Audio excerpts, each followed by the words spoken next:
Tout se déroule le 14 juillet 1944. 8 aviateurs sont partis bombarder les infrastructures ferroviaires de Revigny, tenues par l'armée allemande. Depuis plusieurs années, tous les 15 juillet, la commune d'Ancerville rend hommage à ces hommes morts pour la France. Nous avons donc rendu hommage aux aviateurs dans le bois où ils sont tombés, dans le bois entre Sommelonne et Ancerville, la forêt du Val-Thiermont. Puis ensuite nous avons déposé donc une gerbe sur les tombes de ces aviateurs. Nous allons ensuite boire le pot de l'amitié avec justement la famille anglaise qui est venue participer aux cérémonies avec nous aujourd'hui.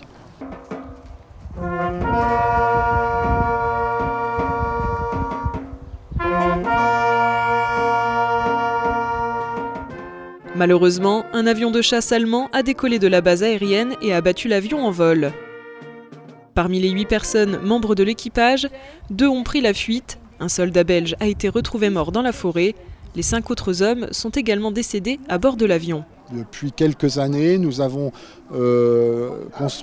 posé une stèle à l'endroit où l'avion est tombé et depuis le 15 juillet, chaque année, nous commémorons l'événement. Nous rendons mémoire à ces braves qui sont morts pour sauver notre pays. Comme aujourd'hui, les familles qui viennent, les familles anglaises ou canadiennes ou autres qui viennent se recueillir avec nous. C'est vraiment un moment important pour la commune.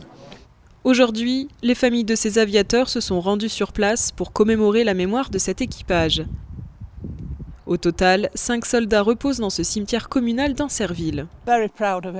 Je suis très fière de mon père et je suis très reconnaissante car c'est important pour moi que les habitants d'Ancerville continuent de rendre hommage à mon père que je n'ai pas connu. Cela m'a beaucoup aidé dans la vie. C'est très important parce que tous ces jeunes gens voulaient que le monde soit libre et ils étaient prêts à donner leur vie pour ça. Au lendemain de la fête nationale, le 15 juillet est un grand jour pour les Ancervillois. Chaque année, un hommage leur est rendu dans l'objectif de ne jamais oublier que ces aviateurs ont donné leur vie pour la liberté du pays.